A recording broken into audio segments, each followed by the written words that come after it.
Bom dia, galera. Esse vídeo eu vou comentar um pouco da era Batista em Cuba. Alguns dizem que Cuba era uma maravilha, por ser o primeiro país da Latina em ter criado um hotel,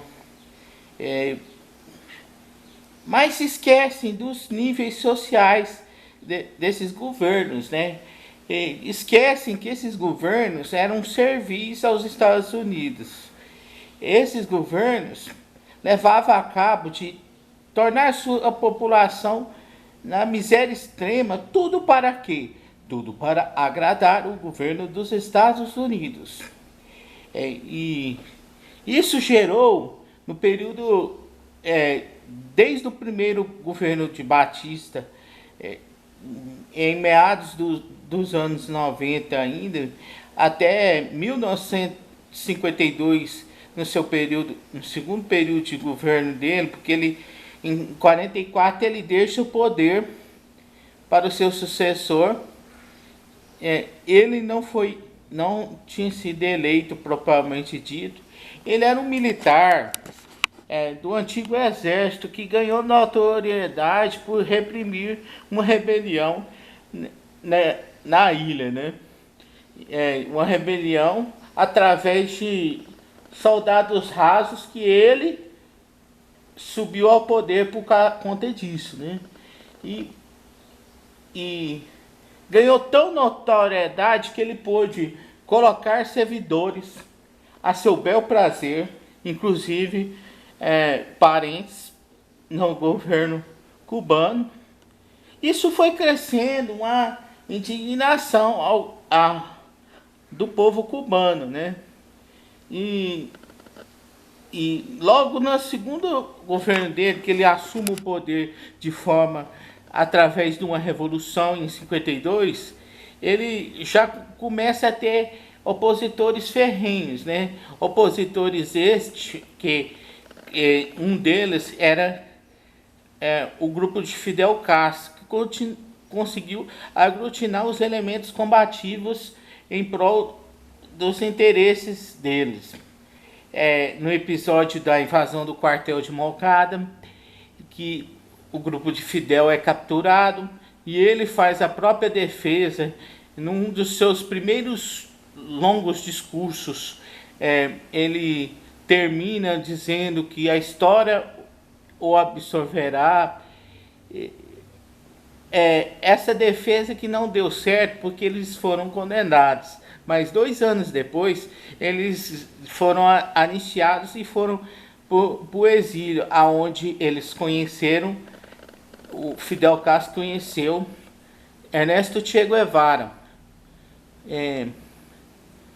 E a Cuba, desde o primeiro governo de Batista, passando pelos seus sucessores e até mesmo para com o segundo governo, que ele consegue o poder na força, ele é caracterizado como um caos social, né? A maioria das pessoas eram analfabetas.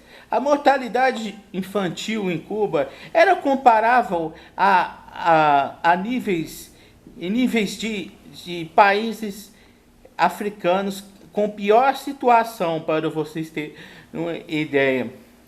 Aí veio Fidel Castro, resgatando os valores de José Martí, pai da pátria cubana, consegue aglutinar elementos para vencer o antagonismo de Batista, né? E nessa fase, os Estados Unidos estavam deixando de apoiar o Batista, né? E deixou para ver o que iria acontecer com o grupo do Fidel Castro, né? Até que em 1961 ele declara o caráter socialista da Revolução Cubana. E tem nos seus métodos o elemento social, né? Embora economicamente a ilha, esses anos todos, tenha passado por um caos financeiro graças muito ao bloqueio econômico imposto pelos Estados Unidos, o governo dos Estados Unidos. Mas o que interessa nesse vídeo é mostrar para vocês que tanto o Batista como os outros governos que desde o período inicial da Revolução Cubana tinha como primazia a servidão aos interesses do tio Sam. Por isso, e o povo começou a se revoltar com essa questão, né? É por isso que o Fidel Castro ele ganha adeptos, porque o povo não queria que a ilha de Cuba fosse considerado um lugar de diversões das pessoas dos Estados Unidos. E nisso, né, logo na primeira fase, também ocorre a fuga dos primeiros dissidentes. Dissidentes esses, os primeiros, eram compostos de membros da antiga ditadura de Batista. Batista esse que fugiu de Cuba com o rabinho entre as pernas, vamos dizer assim, para Costa Rica, depois foi para a Ilha da Madeira e posteriormente, em 1973, ele morre. Pois bem, galera, é isso que eu tinha que falar, fazer uma analogia para explicar o porquê o Fidel Castro ganha adeptos em Cuba. Espero que o YouTube não desmonetize esse vídeo, porque o meu interesse nessa videoaula é explicar um pouco da história cubana e não dizer que Fidel Castro ou elemento tal está certo ou errado, mas o contexto historiográfico. Espero que vocês tenham gostado. Não se esqueçam de avaliar os sininhos das notificações e se inscrever-se no meu canal. E tenham uma boa tarde. Bom dia.